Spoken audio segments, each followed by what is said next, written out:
¿verdad?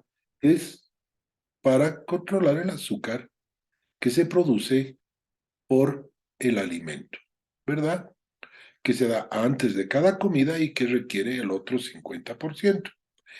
De ahí viene el concepto de base bolo, o lo que se ha llamado también un control intensivo de la glucosa, ¿verdad? Haciendo base y poniéndose bolos para cada comida.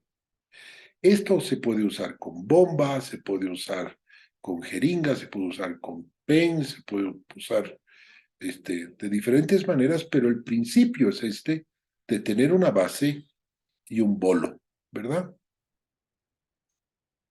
Si nosotros vemos qué pasa en una alimentación normal, ¿verdad? Cuando comemos 75 gramos de azúcar, nosotros deberíamos liberar insulina. Como no hay insulina, nuestro nivel de azúcar se sube, ¿verdad? Y después aquí teníamos 140 y después va a ir bajando cuando ponemos algo de insulina. Pero después veremos si almorzamos mucha más azúcar, ¿verdad? Y entonces nuestro nivel de azúcar necesita insulina que no tenemos. Y miren cómo se sube el nivel de azúcar, ¿no ven? Y después tenemos de nuevo la cena y pasa exactamente lo mismo, ¿verdad? Entonces, en una persona normal, los valores después del azúcar puedes llegar a menos de 140 y después, de nuevo antes del almuerzo, menos de 100. Comes, igual llegas a 140, 100. Pero una persona con diabetes tiene el azúcar mucho más elevada, ¿verdad? Y en la noche también. Entonces, tenemos una hiperglucemia, ¿verdad? Y esto pasa con la diabetes. Y para esto tenemos insulinas. En el caso de la diabetes tipo 1 tenemos que usar insulinas. Y tenemos varias insulinas, como ustedes ven aquí, hay diferentes perfiles de acción de las diferentes insulinas, ¿verdad? Tenemos insulinas que se llaman basales. Estas insulinas basales son las que van a cubrir el requerimiento de la producción hepática de la glucosa, ¿verdad? Que tenemos las más conocidas, la NPH, o la insulina humana, ¿verdad? Y la glargina, que es la insulina lantus, o en nuestro medio también se llama glaritus, ¿verdad? Y hay otra insulina también que se produce por Novo, que no hay en nuestro medio, que se llama Levemir. Hay otras insulinas que son la glargina concentrada, que vamos a ver más un rato, y tenemos otra que se llama Degludec, que tampoco hay en Bolivia, y que dura muchas horas, hasta 36, 48 horas. Antes había la ultralente, ¿no? Ahora hay la Levemir más. Y después la insulina regular o la llamada cristalina, la que viene en un frasquito generalmente amarillo, ¿verdad? Que tiene un perfil de acción más rápido. Y los análogos que se llaman análogos rápidos, que son la Aspart, la glulicina, la Lispro, y ahora hay una que se llama Fiasp, que es un poquito más rápida. Entonces, si nosotros vemos lo que pasa cuando usamos insulina humana en un esquema base bolo, ¿verdad? Usamos la NPH y fíjense esto, tenemos de base, ¿correcto? Poniéndonos en la mañana una dosis de NPH. Y se dan cuenta aquí ya que hay insulina donde no debería haber. Y esto es riesgo de hipoglucemia. Yo me acuerdo cuando yo estaba haciendo mi posgrado, a nosotros nos enseñaban, tienes que darle NPH cristalina y a media mañana deben tener siempre una merienda. Porque solo usábamos esta insulina NPH y la cristalina y obviamente a esta hora podía haber hipoglucemias, ¿verdad? Si nosotros usamos un análogo basal, como la insulina Lantus, la glargina, la Toujeo, insulinas que duran mucho más tiempo y tienen un perfil más plano, tenemos menos riesgo de hipoglucemia. Pero no significa que esta insulina sea mejor. Para el control de la diabetes viene a ser igual, pero obviamente tiene menos riesgo de hipoglucemia. Y lo mismo, si usamos insulina humana, la cristalina para los bolos, fíjense cómo son bolos atrasados y que nos pueden dar también hipoglucemia en estos lugares, ¿no? sobre todo después del desayuno y después de la cena, y tenemos después picos del azúcar porque aquí vino la comida y la insulina vino detrás, digamos, ¿no? Entonces, esto no es que sea malo, solo que hay que ponerse un poco antes la insulina, esperar un ratito antes de comer y tener cuidado después de la comida que no hagamos hipoglucemia. En cambio, si usamos un análogo más rápido, que se parece más a la liberación fisiológica de insulina, el riesgo de hipoglucemia es menor, pero el efecto y el control metabólico se puede lograr con ambos tipos de insulina. Ahora, ustedes son la mayoría diabéticos tipo 1 y muchos deben estar usando análogos y han debido utilizar antes insulinas humanas y obviamente ahorita deben decir, no, no, no, las humanas contra los análogos nada que ver. Y eso es porque obviamente se han ido acostumbrando al uso de análogos más rápidos que les da más flexibilidad en la comida, en los horarios y, como la licenciada les va a explicar, en el conteo y en el momento de comer, ¿verdad? Entonces, esto es cómo actúan y esto es lo que más o menos tenemos que saber. ¿Cuándo empieza a actuar una insulina? ¿Verdad? Si yo voy a desayunar y tengo un azúcar de 120, entonces me voy a poner insulina regular, ¿verdad? Esta insulina cristalina. Pero esta insulina cristalina va a empezar a actuar en 30 minutos. ¿Eso qué significa? Que tengo que ponerme la insulina y empezar a desayunar en 20 a 30 minutos. Va a durar 3 horas, ¿verdad? Y si me pongo mucha dosis, puede llegar a estar hasta 8 horas en mi cuerpo. Entonces, aquí me puede dar hipoglucemia y después de tomar el desayuno también me puede dar hipoglucemia. La regular U500 se usa en diabéticos tipo 2 con mucha resistencia a la insulina. Tiene exactamente lo mismo, pero puede durar mucho más porque es más concentrada.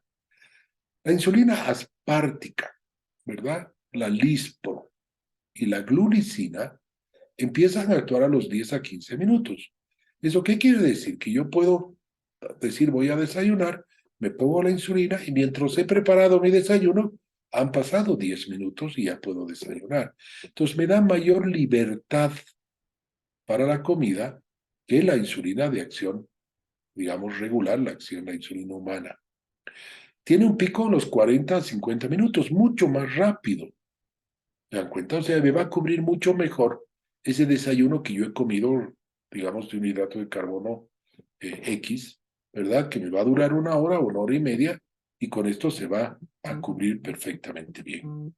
Y me va a durar 3 a 5 horas, mucho menos que lo que puede durar la insulina regular, ¿verdad? Entonces, además de esta, tengo la NPH, que también es basal. Este NPH empieza a actuar en 1 a 2 horas, ¿verdad? Que dura 4 a 8 horas y la duración, el pico es entre 4 a 8 horas y la duración de 10 a 20 horas. La de Temir, la glargina y la U300 teóricamente no tienen pico, pero eso es teórico. ¿No ven? La de Temir y la glargina tienen algún pico leve, pero tienen y a veces no alcanzan a las 24 horas. La glargina U300, que en nuestro medio se llama Toujeo, sí tiene un efecto más largo, pero fíjense, empieza a actuar después de 6 horas. Y esto es importante, sobre todo cuando uno cambia de una insulina a la otra, ¿no? Yo estoy poniéndome normalmente la glargina todo el tiempo y me dicen, no, ponte la Toujeo, dura más tiempo, ya no te vas a pinchar 2 veces, solo una vez. Y resulta que me pongo y mi azúcar se me sube. ¿Verdad? Pero ¿por qué se me sube? Porque a diferencia de la insulina glargina, que empieza a la 1 a las 2 horas, esta empieza a más de 6 horas. Entonces esas 6 horas debo cubrirlas con otra insulina, ¿verdad? Y la insulina de Gludec, que dura hasta 42 horas, que realmente no tiene pico, pero que no hay en nuestro medio. Que esto se utiliza, digamos, en pacientes que necesitan una base y no tienen un horario, que son trabajadores de la noche, que jóvenes que trabajan en una discoteca y cosas por el estilo, que no llegan siempre a la hora o no se levanta a la misma hora, y entonces la base se puede poner con esta insulina un día a las 8 de la mañana, al otro día a las 3 de la tarde, al día siguiente a las 10 de la mañana, etcétera, da esa flexibilidad, ¿no? Y entonces hay insulinas más concentradas que se utilizan para diabéticos que tienen, digamos, más resistencia a la insulina, que son las insulinas en obesos diabéticos tipo 2, ¿no? La U300 sí se puede usar bien en diabéticos tipo 1 porque le quita ese pico que tenía la glargina y dura ya más tiempo. Y obviamente la Tresiba y U100 y U200 que tienen el mismo perfil. La diferencia es que esta tiene 200 unidades por mililitro y la otra 100 unidades, ¿verdad? Ahora, esto es cuando uno tiene resistencia severa, usa estas, ¿verdad? Se pueden usar en diferentes. Lo mismo el Luvaloc también, ¿verdad? Y las concentradas pueden variar con que a mayor dosis, mayor duración. Y esto se aplica a todas las insulinas. Uno dice, no, yo me pongo, digamos, 10 unidades de Apidra y normalmente a las 2, 3 horas ya no tengo esa insulina. Pero si me puse 20, probablemente a las 2 o 3 horas todavía voy a tener esa insulina porque me he dado una concentración mayor. Y si la dosis es mayor y la concentración es mayor, dura más tiempo y también el sitio de inyección hace que varíe. Es más rápido en el abdomen, ¿verdad? Que en las nalgas o en los brazos o en las piernas, ¿no? Pero si yo me pongo en la pierna y hago ejercicio, entonces se va a acelerar también la absorción de la insulina, ¿verdad? Esta es la insulina U300, la glargina, ¿verdad?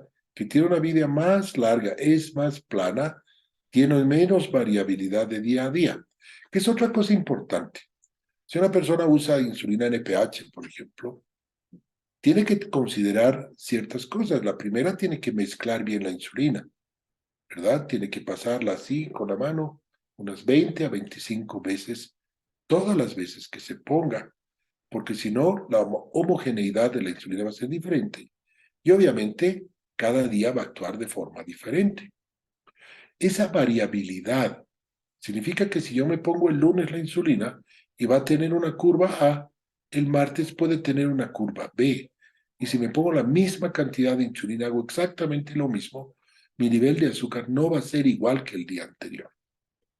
Estas variabilidades son menores con los análogos y menores cuando la insulina es más concentrada, ¿verdad? Logra un control similar de hemoglobina glucosilada, pero obviamente menos hipoglucemia, ¿verdad? La insulina de Gludec da lo mismo cualquiera de las dos. ¿No? Y estas son las insulinas largas. Esta es la NPH, fíjense, tiene un pico muy grande y esto da riesgo de hipoglucemia a las 4 a 6 horas de aplicarse. Esta es la insulina glargina, fíjense, tiene un pico, aunque al comienzo dijeron, no, no tiene pico cuando llegó esta insulina. Y después vino la de Temir también tiene un pico. Esta no hay en el mercado boliviano, ¿verdad? La glargina U300, fíjense, y es más plana. Y mientras más plana, significa menos hipoglucemias entre comidas, ¿verdad? Y la insulina de Glodec, que realmente es bien plana. Esta es súper plana, pero digamos está indicado solo en algunas personas y no hay en nuestro medio, ¿verdad?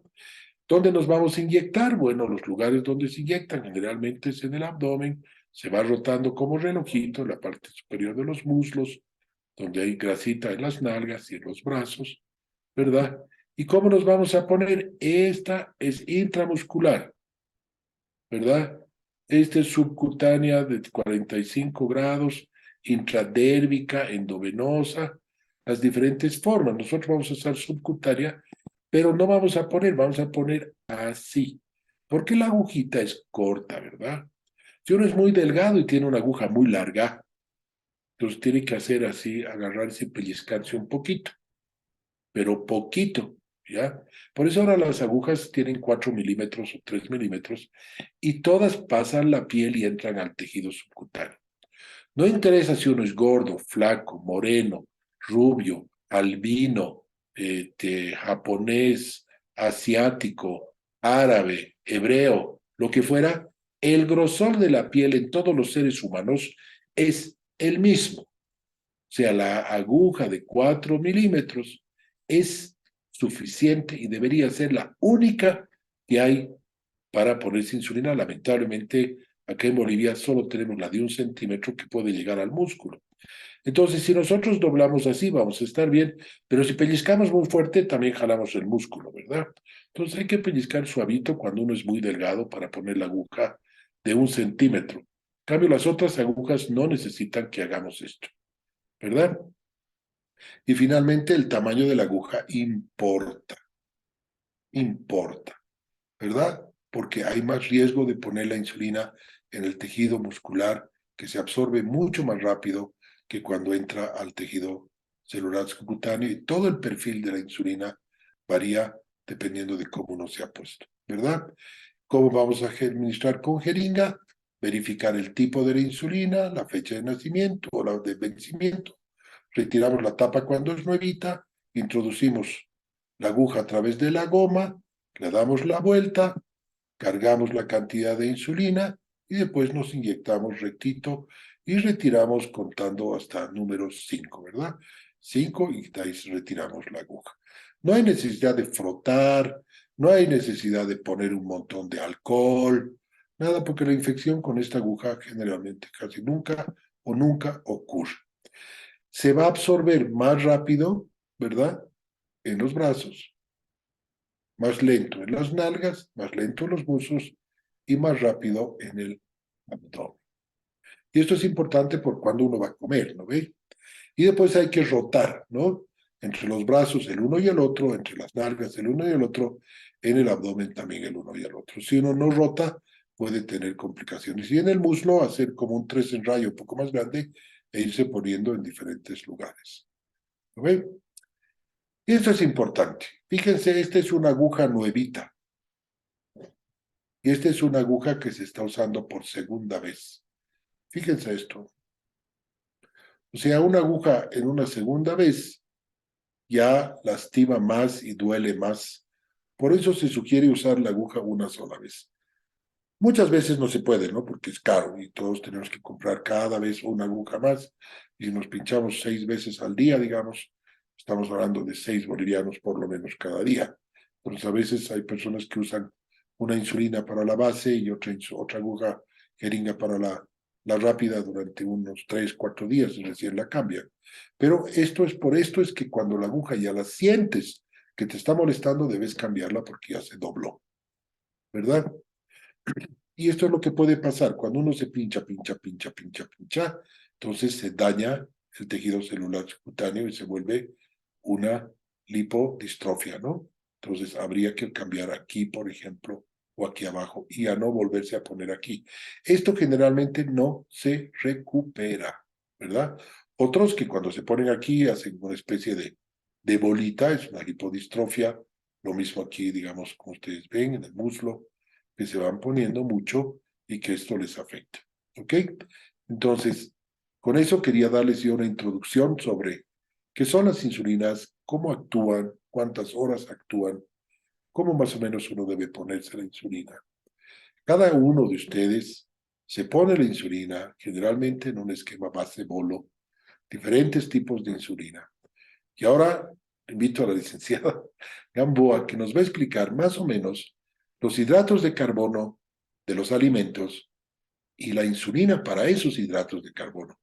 Yo de nuevo le agradezco muchísimo su participación y muchísimo porque es un apoyo para, hasta ahora van 149 personas con diabetes que van a beneficiarse de esta tan maravillosa charla. Muchísimas gracias, licenciada, y les dejo a todos con ella. Doctor, muchas gracias. Tenemos unas preguntas, doctor, de los asistentes. No sé si quiere responderlas ahora o al final de Sí, la sí, presentación. responderé para que no quede dudas. Ok. Tenemos una pregunta que dice, disculpe, una pregunta. La de Gludec, entonces, es a colocar cada 42 horas porque mi hija le colocamos cada 24 horas. Sí, la de Gludec normalmente se la debe poner cada 24 horas, pero dura 42 horas, pero no se acumula.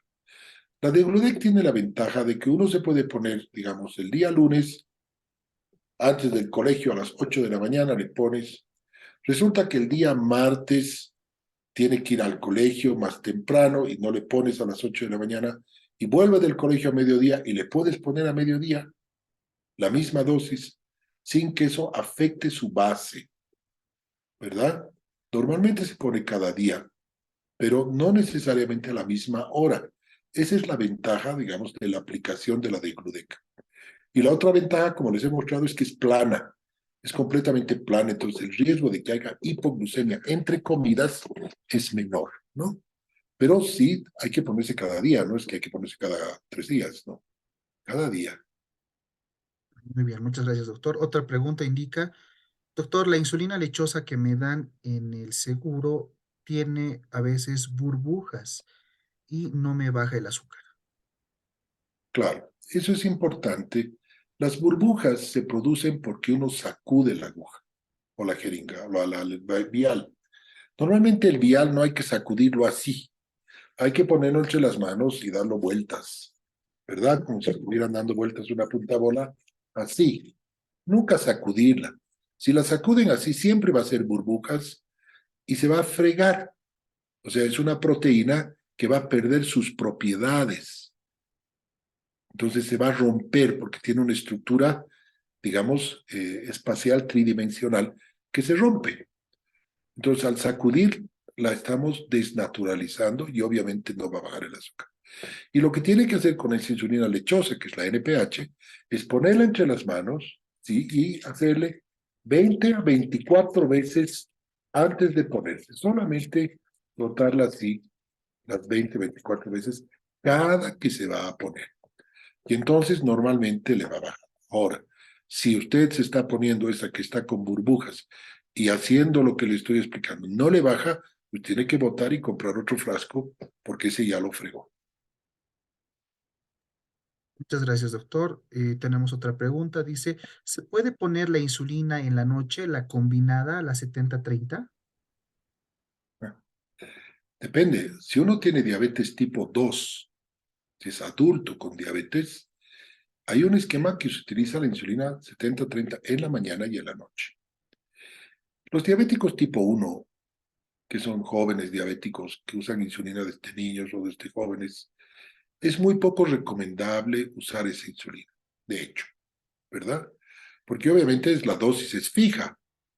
Entonces yo, digamos, si tengo, como les va a contar de los hidratos de carbono, voy a tener permiso de comer una manzana y punto, solo la manzana, porque mi dosis de insulina cristalina va a ser siempre fija.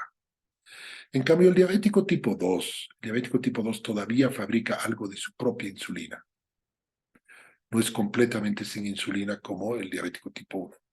Entonces, en algunos pacientes diabéticos tipo 2 que tienen la comida muy regular, se puede utilizar la insulina 70-30 en la mañana y en la noche, ¿no? No es problema, se puede utilizar. Muchas gracias, doctor. Otra pregunta dice, doctor, buenas noches. Mi hija está usando de Gludec, pero por las noches se eleva su glucosa. Llega a valores altos como 270 a 340, por ejemplo. ¿Por qué será que pasa? Siempre es como la misma hora, entre las 12 a 1, y ella duerme con un valor de 150, 170. Probablemente porque le falta la dosis de la Degludec, ¿no? Entonces tiene que subirle, digamos, una unidad hasta que el nivel de azúcar en la madrugada, a las 12, se normalice. Pero también tiene que ver con cuánto despierta, ¿no? Con cuánto despierta, porque si a medianoche llegas a 300 y tú cenaste a las 10 de la noche, a las 9 de la noche, puede que ese 300 sea reflejo de lo que cenaste y no te pusiste insulina rápida. Entonces tiene que ver a qué hora cena para ver a qué hora le sube. Si cena a las 8 y le sube a las 12, es menos probable que le esté subiendo por la comida. Ahora, si tiene una merienda en la cama, por ejemplo, que por el riesgo de que le baje el azúcar se toma un vasito de leche, ese vasito de leche puede ser el que le esté subiendo el azúcar, ¿no? Muy bien, doctor. Y otra pregunta dice, buenas noches, ¿el efecto Somogy está relacionado a la cantidad de insulina que se administra o tiene relación a los hidratos de carbono consumidos? El efecto Somogy es un efecto fisiológico, ¿ya? El efecto Somogy viene de las hormonas del despertar. Cuando una persona despierta, libera hormona de crecimiento y cortisol, que son antagonistas de la insulina. Entonces, todas las personas, por eso usamos más insulina en la mañana que en la tarde, ¿verdad? Por este efecto. Si uno ha hecho hipoglucemia en la madrugada, entonces la hipoglucemia también libera muchas de estas hormonas contrarreguladoras, ¿verdad? Glucagón, hormona de crecimiento y cortisol, porque es una situación de estrés para el cuerpo. Digamos, 3 de la mañana, 4 de la mañana, tienes 55, 60 de azúcar, ¿verdad? Y después tú de pronto despiertas en la mañana con 300 transpirado y no te diste cuenta. Es porque se ha potenciado este efecto Somosh, que es un fenómeno que todas las personas tenemos y la compensamos con insulina. Pero en los diabéticos hay que considerar esto, por eso se ponen más insulina en el desayuno que lo que se ponen a veces para el almuerzo o para una merienda.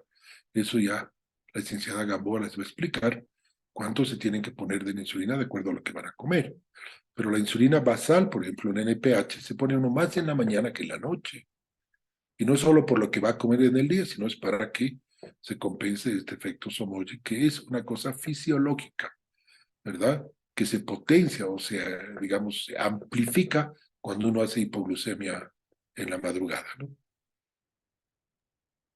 Perfecto, doctor. Muchas gracias.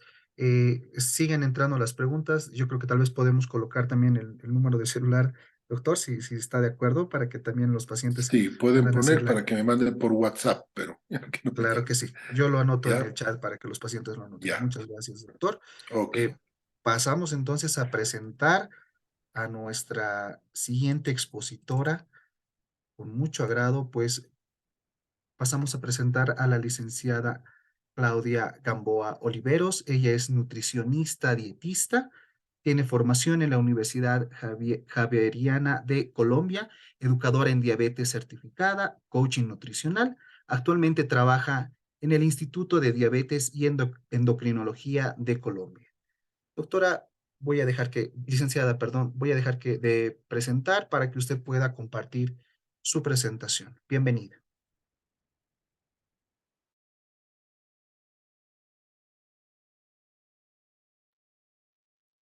Su micrófono está apagado, licenciada.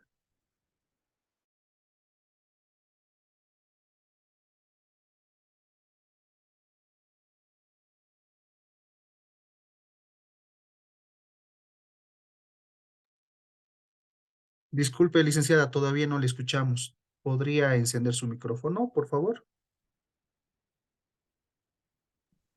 Ya, Ahora sí. listo. Entonces, espérate a ver, trato entonces acá de compartir, ¿cierto? Mm, Ay, espérate. Chan, chan. Es esta que está acá. Chan, chan. No me da. ¿Listo? Sí. Ya está empezando a compartir. Presentación. Listo.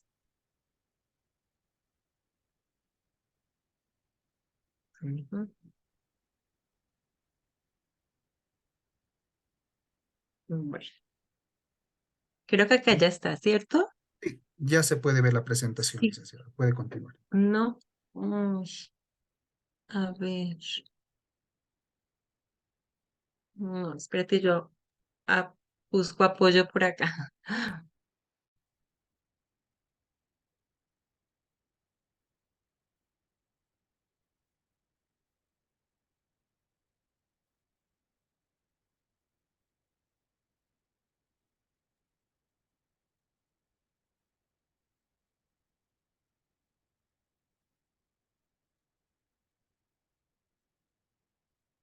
Colaboran para, ya me colaboran para poder abrirla. Es que este Ya, computador no lo conozco Licenciada, y está me toca. abierto. Se ve Me toca. la presentación. Está en la Pero, filmina que dice que es el listo. conteo, beneficios, ventajas y A ver cómo la desventajas. hago para que se vea. Ahí ya la ven, doctor. Ay, la ya está. presentación ya se Ah, puede ver, licenciada. bueno, listo. Bueno, listo, gracias. Bueno, buenas noches. Muchas gracias por la invitación. Espero poder aportar un poquito de mis conocimientos y apoyar en este tratamiento que es tan importante para la persona con diabetes que se aplica insulina. Y muchas gracias por la invitación, doctores. Y espero que haya ser de su ayuda. Bueno, entonces empezamos con el contenido em, que voy a darles. Vamos a hablar sobre lo que es el conteo, los beneficios, las desventajas, cómo se debe hacer y por qué a veces puede ser que no afecte, que no funcione el conteo de carbohidratos.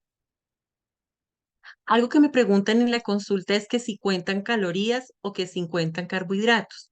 Entonces, vamos a tener en cuenta que hay unos macronutrientes que nos aportan la energía y las calorías que necesitamos diariamente. Entonces, están las proteínas y están los alimentos que le aportan, por ejemplo, la carne. Están los carbohidratos, que son los que nos encontramos en otros alimentos, como por ejemplo en las frutas y en los almidones. Y están también las grasas, que también nos aportan calorías y las encontramos como en los aceites, en las mantequillas y en otros alimentos.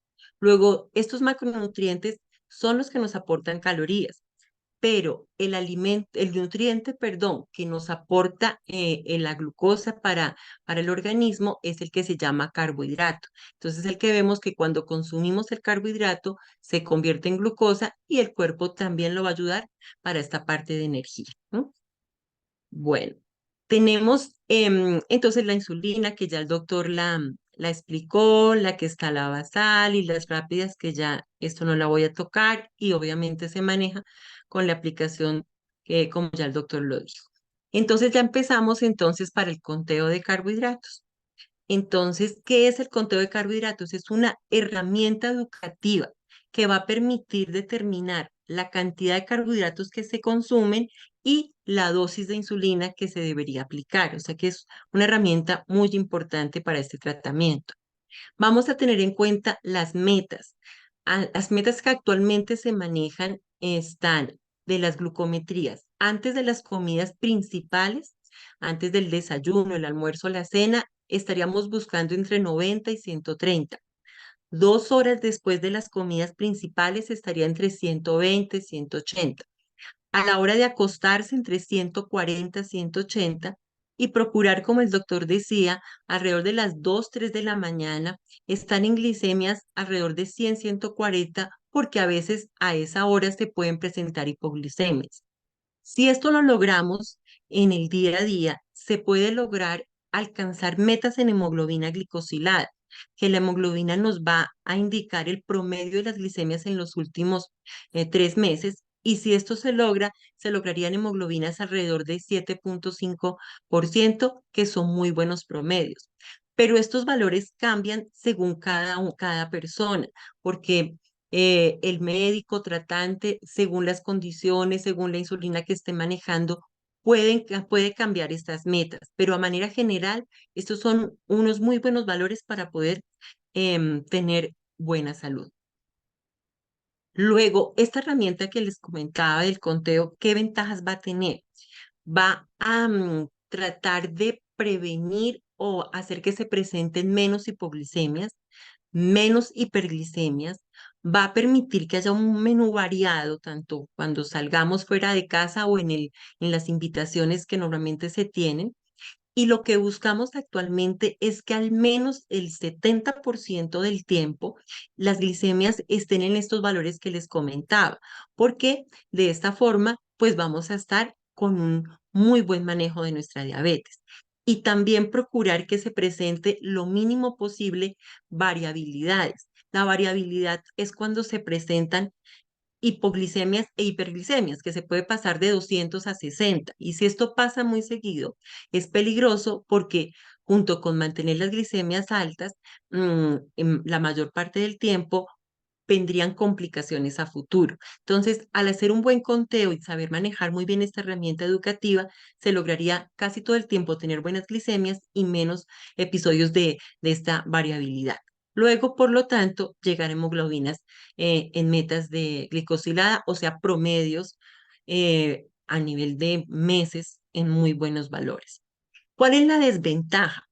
La desventaja es que de pronto se puede abusar de esto y al poner más insulina, según lo que yo como, porque ya sé cómo puedo manejar esta parte, puedo empezar a tener problemas de exceso de peso. Y entonces el exceso de peso pues también trae complicaciones de salud a futuro. O sea que no es bueno abusar en este sentido. Y hay que hacer unos cálculos básicos, unas sumas, unas divisiones básicas que si de pronto pues la persona por algún motivo no puede entenderlas, pues en este caso no haríamos esta herramienta como parte del tratamiento. Luego, ¿qué se necesita saber para hacer es conteo de carbohidratos? Necesitamos saber cuántos carbohidratos se deben consumir diariamente. Acuérdense en que nos va a aportar la energía que necesitamos. Si comemos más, nos va a subir de peso. Si comemos menos, nos vamos a adelgazar demasiado. Esta parte no la voy a tratar porque es más de manejo a nivel del nutricionista que esté tratándolos. ¿Por qué? Porque va a tener en cuenta la edad, va a tener en cuenta los gustos, va a tener en cuenta el peso, la estatura, pues muchos factores de los que determinan cuántos carbohidratos cada persona individualmente debe comer. Y según sus gustos o según sus costumbres, cuándo come carbohidratos, cuántos va a comer al desayuno, cuántos al almuerzo, cuántos en la cena. Entonces es más de manejo de consulta de nutrición y es algo individual. Lo otro que hay que tener en cuenta y hay que aprender es cuántos carbohidratos tiene cada alimento, porque vamos a necesitar averiguar qué tanta carbohidrato me aporta los alimentos que consumimos. Entonces, para esto repasemos cuáles son los alimentos fuentes de carbohidratos. Entonces, tenemos lo que es la leche, aunque esté entera, aunque esté descremada, aunque esté lactosada, va a seguir conteniendo carbohidratos. Están todas las frutas, están todos los cereales, los alimentos que hagan a base de trigo, de maíz, de avena, son fuentes de carbohidrato. Están todos los tubérculos, la papa, el plátano, la yuca, están absolutamente todas las verduras como fuentes de carbohidrato, están las leguminosas o los granos, perdón, lo que es frijol, lenteja, garbanzo. Obviamente está el azúcar, está la miel, está la panela, que son carbohidratos también que se absorben rápidamente en el organismo, pero que en caso de una hipoglicemia también deberíamos tenerlos como una opción. Entonces, ya sabiendo en qué alimentos se encuentran los carbohidratos, ¿cómo los podemos medir? Entonces, hay varias formas. Una es por medio de la lista de intercambios de carbohidratos. Entonces, en estas listas están agrupando los diferentes alimentos fuentes de carbohidratos en cantidades que aproximadamente aporten 15 gramos de carbohidratos. Hay algunas listas que los agrupan en 10 gramos. Pero pues lo importante es cómo poder hacer esos intercambios. Pongamos aquí un ejemplo. Entonces yo tengo una arepa que pesa 40 gramos, la arepa en su totalidad. Visualmente es como medida casera, media unidad y aporta los 15 gramos. Pero si yo la voy a cambiar por otro alimento y quiero que me aporte lo mismo, entonces podemos escoger, por ejemplo, el pan blanco. Un pan que pese 30 gramos, sea visualmente una tajada, me aportaría los mismos 15 gramos. Entonces, estas listas hay que aprender a tenerlas y a tener muy claro que está el alimento, lo que pesa el alimento, la medida casera y lo que aportaría. Estas también las encuentran ya en Bolivia con mis colegas nutricionistas para que encuentren todos los alimentos que normalmente están consumiendo. Pero están por grupos, por ejemplo, acá está todo lo que es como panadería, están los cereales aquí elaborados, como está, por ejemplo, el arroz, está, por ejemplo, la pasta, están las leguminosas, como les comentaba, entonces está el alimento, lo que pesaría, la medida casera y la cantidad de carbohidratos, están los vegetales, están los lácteos, las verduras. Y las verduras aportan poco carbohidrato, pero hay que saberlas también medir y también contar en nuestro conteo. Entonces, cuando están en ensalada, cuando están crudas, una taza, la taza normalmente la medida es de 240, una taza de ensalada de verduras aportaría 5 gramos de carbohidratos y si es una verdura ya caliente como calabaza, como brócoli, como coliflor, media taza de verdura caliente aportaría 5 gramos de carbohidratos. Esto es súper importante saberlo hacer porque esto depende que las fórmulas que vamos a ver más adelante funcionen. Están las frutas, eh, están en general todos los alimentos fuentes de carbohidrato en estas listas que ustedes pueden también conseguir con su nutricionista.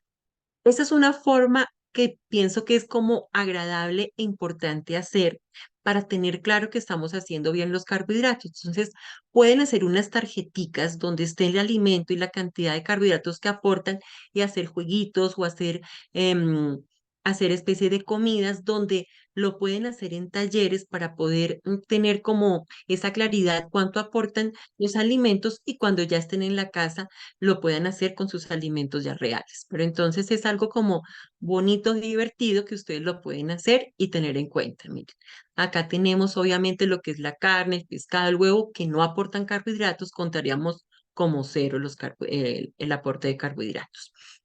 También podemos apoyarnos en la taza que yo les decía de 240 cc. Por ejemplo, hagamos el arroz. El arroz, un pocillo o una taza de arroz serían 45 gramos. Si yo la quiero medir por cucharas, 3 cucharadas de arroz, como decía en la lista que les entregué, que les pasé ahorita, 3 cucharadas de arroz son 15 gramos de carbohidrato. Si yo la quiero medir por cucharadas, me darían 9 cucharadas de arroz.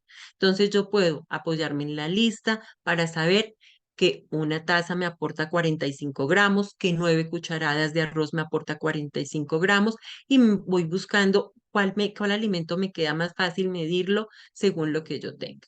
También me puedo apoyar en las manos. Entonces yo aquí tengo mm, el tamaño de la manzana, que yo sé, bueno, es una manzana pequeña, me aporta 15 gramos, pero yo ya la puedo visualizar en mi mano. Lo mismo las verduras o el alimento que yo ya tenga claro que es lo que yo necesito de pronto ver que aportaba 15 gramos visualmente en comparación con mi mano y así también puedo hacerlo más fácil cuando esté fuera de casa o cuando no tenga la facilidad de las listas, porque es muy fácil aprenderlas. Cuando uno empieza hacer conteo, pues casi que uno ya se empieza a aprender las porciones, sobre todo con estas listas que están. Ahí está la porción de la carne, bueno. Y está el plato, que también lo pueden tener como una forma de medir. Entonces yo ya sé que en la mitad del plato puse una taza de ensalada, que esa taza de ensalada son 5 gramos de carbohidrato y ya sé más o menos cuánto me ocupa en mi plato. Tengo la porción de carne y tengo el arroz. Ya sea lo pasé porque medí el pocillo y lo pasé a la parte del plato o porque lo medí por las cucharadas. Entonces, lo importante es que empiecen a tener lo más claro posible y cerca posible a la cantidad de carbohidratos que están consumiendo y según lo que vayan consumiendo, pues mirarán, este me queda fácil medirlo o grabarlo en el plato, este me queda más fácil por cucharas, este me queda más fácil en la taza o esto definitivamente sí tengo que apoyarme en la lista para poder hacer el conteo. Y también está la parte de peso. Entonces, esa es una forma como mucho más exacta de medir cuánto carbohidrato aporta el alimento. Entonces, está el alimento y hay unas pesas que dan el resultado. Y si no, hay unas listas donde está el porcentaje. Entonces, por ejemplo, acá está el de las frutas. Miremos la naranja. Entonces, acá dice, yo peso la naranja y me dice que el 12% que me pese esa naranja es de carbohidrato. Entonces, listo, la que hay es esta. Si yo tengo la facilidad de pesarla, hago la regla de 3. Digamos que la naranja pesó 130, entonces 130 sería el 100%, 12% ¿cuánto sería? Entonces 130 por 12 dividido 100 y me da la cantidad de carbohidratos. Entonces estos son como para unos alimentos que puede ser más difícil encontrarlos en la lista. Por ejemplo, pasa mucho con el pan.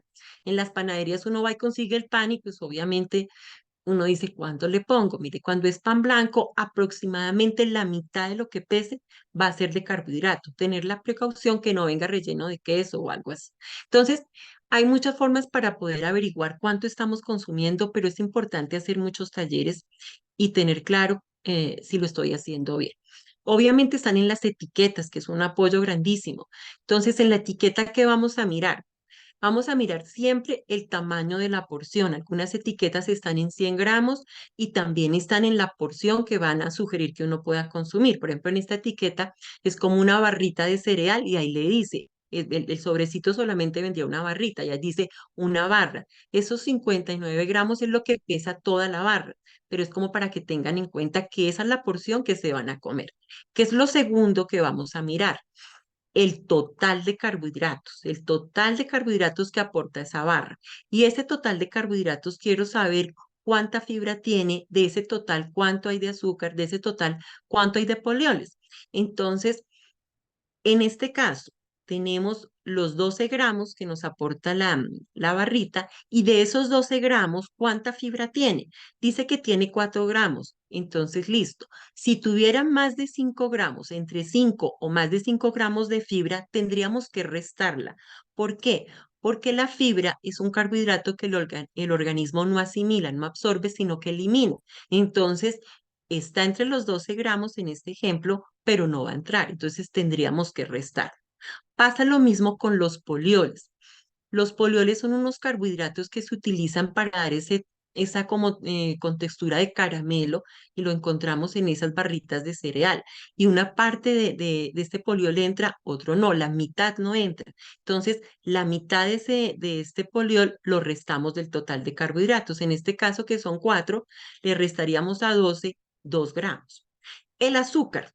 ¿Qué pasa con el azúcar que tenga? No, simplemente lo vamos a tener como una información, pero ella ya está en el total de los carbohidratos, no vamos a sumarla, sino que simplemente es como una información que tenemos, pero esa no se va a sumar. Entonces, en una etiqueta que vamos a fijarnos, el tamaño de la porción, si tiene fibra y es necesario restarla, si es más de 5, si tiene polioles y tendremos que restar en la mitad.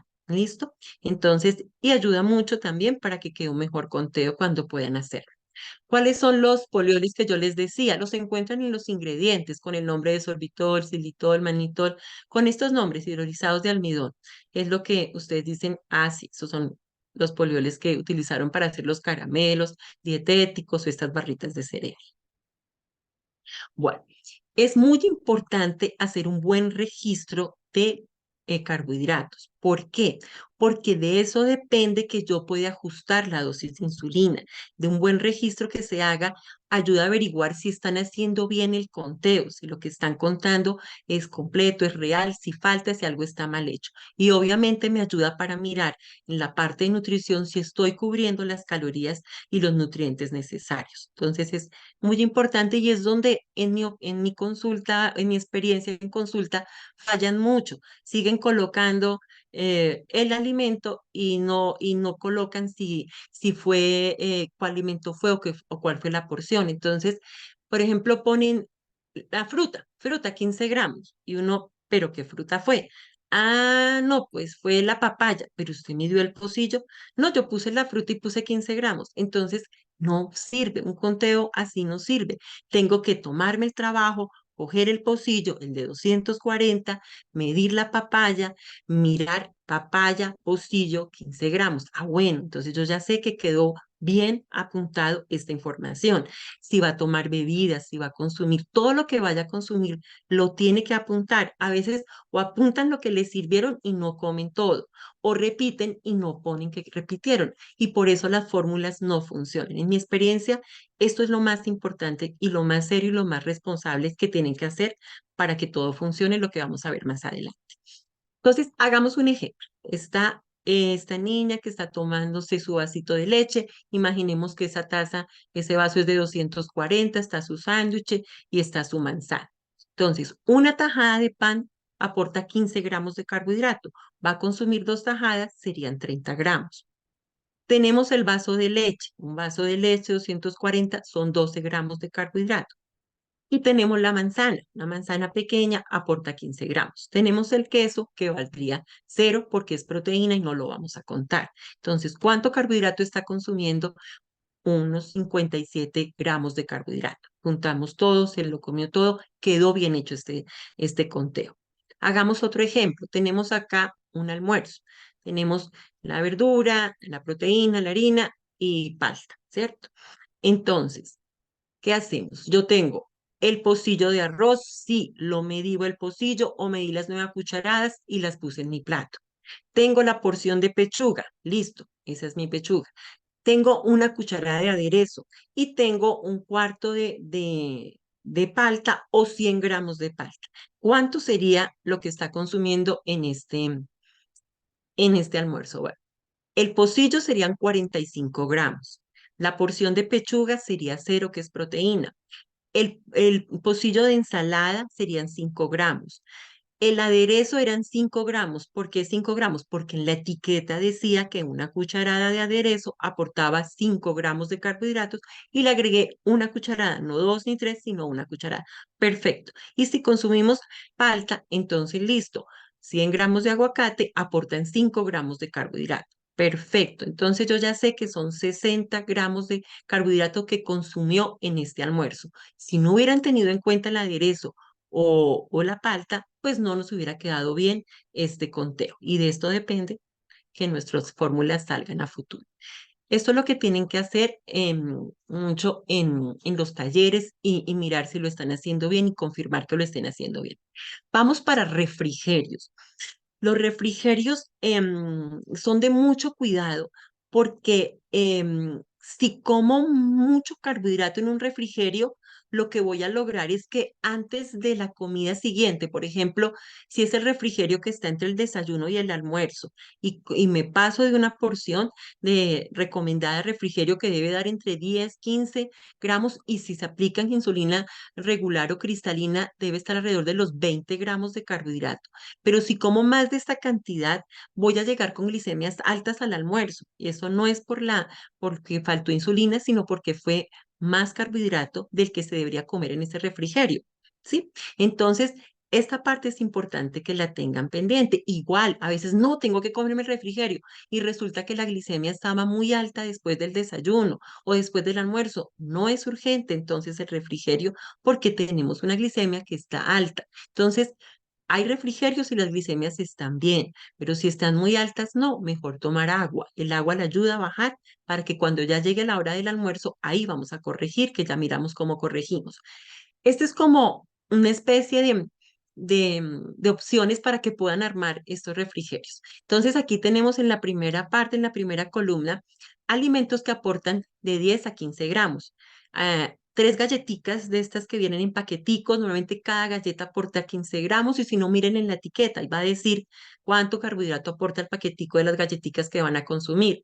Hay unas tortillas delgaditas, estas que utilizan como para los mexicanos, para hacer tortillas, para hacer burritos. Esas tortillas normalmente la tamaño pequeño aportan 15 gramos. Si hay paquetes, pues miran el paquete. La porción de fruta ya la tienen en la lista. Entonces, les leo algunos para que tengan presente que estos alimentos aportan alrededor de 10, 15 gramos o pueden ajustarlos para que cubran 20 si están con insulina cristalina o regular. ¿Con qué lo pueden mezclar para que quede más completico, más agradable, o un poquito más completo el refrigerio, que no sea como tan triste? Entonces lo puedo hacer con proteína, lo puedo hacer con quesito, con atún, con pollito. Entonces, listo, este vale cero y lo puedo compartir, lo puedo acompañar con mi fuente de carbohidrato. Y si quiero alguna bebida que no me aporte calorías, como una gelatina dietética, una agüita con limón, que llamamos limonada, le puedo poner algún toquecito de verdura, unas rodajitas de tomate, que eso aportaría cero. Entonces, me quedan varias opciones de refrigerios agradables, variados, sin pasarme de una dosis de carbohidrato que me podría disparar los niveles de glicemia. Les doy este ejemplo. Entonces están las crispetas, no sé si allá las llaman así, pues palomitas de maíz. Entonces, una taza 240 aporta 5 gramitos. Dos tazas aportarían 10 gramos. Y listo, le puedo poner algunas salchichas. Hay unas salchichas que ya se consiguen bajas en grasa, que vienen sin nitritos ni conservantes, como por seguir con la onda de lo saludable. Y entonces podríamos hacer un refrigerio agradable y no nos estaríamos pasando de más de 10 o 15 gramos de carbohidrato para un refrigerio. ¿Listo? Es como que lo hacen, aquí lo hacemos mucho, bueno, a nivel mundial se hace como en cine, ¿cierto? Entonces lo podrían disfrutar. Es lo que yo les decía, hagan este ejercicio, cojan una lista donde puedan apuntar lo que desayunaron. Esto es por el día, ¿no? Por ejemplo, aquí, digamos que fue el lunes. Entonces, ¿qué desayuné en el desayuno? Me tomé un chocolate, me comí las 2 tajadas de pan, me comí el huevo. Listo, ¿qué cantidad fue? ¿Cuántos carbohidratos? ¿Qué almorcé? Para que esto lo revisen y miren si lo están haciendo bien. Y si comieron refrigerio o no, pues lo ponen ya en la parte de abajo. Y ahí empiezan a tener los registros por día, lo que comió el lunes, el martes y el miércoles, y empezamos a mirar que esta parte lo estén haciendo bien. Listo, entonces digamos que ya estamos contando bien, tenemos claro cómo hacemos la parte de cómo manejamos nuestros registros, es confiable los resultados que tenemos. Ahora, ¿cuánta insulina tenemos que poner? Entonces, para esto, vamos a recordar las metas que teníamos o las que van a tener con su médico. Antes de las comidas, lo ideal es que esté en 90, 130 y 2 horas después de comer, que esté alrededor de 120 hasta 180. Esos son buenos valores para tener como metas. Luego, antes de aplicar cualquier fórmula de las que les voy a hablar, necesito cuadrar o poner bien la insulina de larga duración, lo que les comentaba el doctor Derek. Entonces, yo que miro, ¿cómo me estoy acostando? O sea, me estoy acostando el lunes, digamos, en 138 y levanto en 97. ¿Ve? Estoy bien, o sea que va bien. El martes me estoy acostando en 145 y me estoy levantando el miércoles en 113. Estoy en metas, vamos bien. Y el miércoles me estoy acostando en 160, estoy levantando en 130, estoy bien.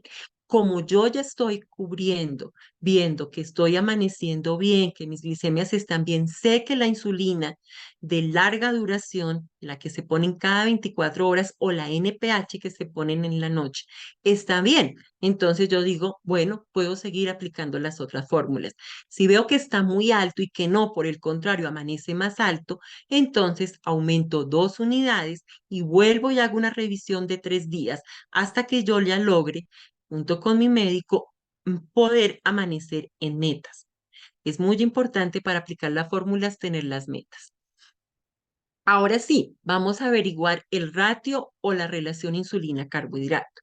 ¿Qué significa esto? Que yo voy a averiguar una unidad de insulina, cuántos gramos de carbohidrato me cubre. Y para eso necesito, les insisto mucho, que estemos en metas, las que acabamos de ver. Entonces, si estamos en metas, aplicamos fórmulas, si no, no. Entonces, hagamos un ejemplo. Está Ana, Ana se aplica una insulina rápida o una cristalina, se aplica 4 unidades antes del desayuno, está consumiendo 60 gramos de carbohidratos. Y quiero saber cuál es su relación insulina-carbohidrato. Entonces, voy a mirar si está funcionando en la hora del desayuno sus glucometrías, si la insulina que se está aplicando le está sirviendo. Entonces, decimos, antes del desayuno está en 98. 2 horas después de desayunar el lunes está en 138. ¿Ve? Está en metas. ¿Qué pasa el martes? El martes está en 120 y después del 2 horas después en 165. Estamos bien. Antes del desayuno está en 105 el miércoles y 136 después del desayuno el miércoles. En 115 el jueves y 2 horas después en 173. Ve, está en metas, vamos bien. Quiere decir, vamos a revisar algo ahora. Si entre el antes del desayuno y 2 horas después del desayuno, a veces con cristalina o con regular, es bueno esperar 2 horas y media para tener un dato más confiable porque siempre duran un poquito más, pero entre 2 horas y media después se puede hacer esta observación. Si vemos que entre el antes y el 2 horas y media después se mueve cerca de 40 puntos, yo ya sé que la insulina que se está aplicando está bien y voy a poder aplicar la fórmula. Si no pasara, no la podría aplicar. Entonces, revisemos alrededor de 40 puntos. Entre 98 de antes del desayuno y 138 aumentó 40 puntos. Ve, la insulina me sirvió para los 60 gramos. Bien. ¿Qué pasó el martes? Que pudo haber sido que el martes no funcionó y sí subió mucho más. Estaba en 120, quedó en 165, ve, se movió a 45, subió 45. Bueno, sigue siendo cerca de 40 puntos, me sigue sirviendo mi dosis de insulina. Estaba en 105 y pasó a 136, subió 31 puntos. Sí, está cerca a los 40, se mueve muy cerca a los 40 puntos, definitivamente sí me sirvió. Estaba en 115, me quedó en 173, que está en metas, subió un promedio de 58 puntos, me sirvió. Como se está aumentando cerca de los 40 puntos, quiere decir que la insulina que Ana se está colocando, que eran 4 unidades, le estaban cubriendo 60 gramos. Ah, bueno, entonces apliquemos la fórmula. ¿Cómo reza la fórmula? Gramos consumidos sobre dosis de insulina rápida que le está funcionando. Y así vamos a averiguar la relación insulina-carbohidrato. Entonces, hagámoslo. Recordemos, Ana se aplicaba 4 unidades, comía 60 gramos de carbohidratos. ¿Cómo quedaría la fórmula? Gramos consumidos sobre dosis de insulina que le sirvió. 60 dividido 4, 60 los gramos que consumió, 4 la dosis de insulina que le sirvió, me da 15. Ah, quiere decir que el ratio o la relación insulina-carbohidrato está en 1 en 15. O sea que esto traduce que una unidad de insulina le cubre 15 gramos de carbohidrato. ¿Y esto para qué sirve? ¿O en qué vamos a utilizarlo? Ah, bueno, entonces ya no tiene siempre, Ana, que comer los 60 gramos de carbohidrato. No, ya puede variar. El día que coma 30 gramos, ¿qué va a hacer? Va a dividir 30 entre 15. ¿Cuánta insulina se va a poner? 2 unidades. Ah, no, otro día quiso comer son 87 gramos de carbohidrato. Lo divide entre 15, ¿cuánta insulina se va a poner? Da 5,8, la aproximamos a 6 unidades, se pone 6 unidades, ¿no? Otro día comió el mega desayuno, se comió 102 gramos de carbohidrato, listo. Divide 102 en 15, que es nuestra constante, que fue lo que acabamos de hallar, y se pone 7 unidades de insulina. ¿Qué vamos a lograr? Que aunque cambie la cantidad de carbohidratos, los niveles de glicemia van a estar en menos, ¿no? Entonces ya sabemos qué es lo que coma dividido en 15. Digamos que las glicemias estaban altas, o sea, está alta la glicemia y por lo tanto, pues, ¿cuánta insulina se va a poner? Entonces, hay que averiguar algo que se llama factor de corrección o sensibilidad, que es el que me dice una unidad de insulina extra que me ponga, cuánto me ayuda a bajar las glicemias, cuánto me la ayuda a corregir. Entonces, para esto hay dos fórmulas. Hay una fórmula general y hay una regla del 1700. Empezamos con la general. Si no funciona, nos toca pasar a la de 1700. ¿Por qué? Porque no logramos las metas. Entonces, hagamos el ejemplo con la de, mm, con la regla de 1 en 50. Entonces, volvemos con Ana. Ana se está aplicando 4 unidades de insulina rápida, comió los 60 gramos de carbohidratos, pero está en 260. Y entonces, ¿qué hacemos ahí? Listo, entonces está en 260 y vamos a aplicar la regla de 1 en 50. Entonces, 260 menos 140. 140 es una meta que yo pongo porque pues me parece que es adecuado que después de las comidas principales no quede tan bajita, pero ustedes pueden, según su médico, escoger otra meta, puede ser 180, puede ser 130. Ustedes miran según lo que vea que está pasando en su día a día, qué meta sería la mejor para ustedes. De pronto, si tienen una jornada muy larga o si están con la cristalina, con la regular, de pronto no pongan 140, pongan 160 para que no quede como con mucho riesgo de hipoglicemia. Bueno, vamos a hacer el ejemplo con 140. 140 es una meta que ponemos. Entonces, 260, que es el valor que tiene, menos 140, que es mi meta, dividido 50, porque vamos a aplicar la regla del 50. Me da 2,4. ¿Esto qué significa? Ah, que se tiene que poner 2 unidades extras de insulina. Luego, 4 unidades que se va a poner para los 60 gramos de carbohidrato que se va a comer, que ella ya sabe que esas le sirven, perfecto. Le suma las 2 unidades que salió por esta fórmula para corregir. Luego, en total, Ana se va a aplicar 6 unidades de insulina. ¿Listo? Wow. Y es así como se aplicó esta fórmula. De pronto no funcionó, no, hizo la fórmula y ¡fu! La glicemia se le bajó, no le funcionó. Entonces, miremos con la regla de 1700, que es un poquito con otra información adicional. Para esta regla, yo necesito saber la dosis total de insulina que se está aplicando en todo el día y que le está permitiendo que sus glicemias estén bien. Entonces, Ana se aplica 10 unidades de insulina lenta. eh, Aquí sumaría, en el caso de NPH, la que se pone en la mañana más la que se pone en la noche, sumaría esas dos. Digamos que acá esté con glargina, que se pone solo una sola toma, pero si estuviera con NPH, sumaría la que se pone en la mañana y en la tarde, y la insulina que se pone antes de las comidas principales, o sea, 4 unidades para el desayuno, se pone 4 en el almuerzo y 4 en la cena. Entonces, ¿cuál sería el total de insulina? 10 unidades de la basal, de la que es 24 horas, más 12, que sería la suma de las 4 que se pone antes de cada comida. Serían 22 unidades de insulina que estaría aplicándose en todo el día. Entonces, ¿cómo hacemos para hacer este factor de corrección con la regla de 1700? 260 es lo que está, entonces vamos a tener en cuenta el primer paso, 1700 dividido dosis total de insulina. 1700 es una estable, es una constante. 22 que me dio la suma de la insulina que se aplicaba en todo el día. Esto me da 77. Ese ya es el factor de corrección. Entonces, 260 menos 140, la meta que puse, ya no vamos a dividir en 50 porque no, acabamos de hallar el 77 y esto nos daría 1.5. Ah, lo puedo aproximar a 1.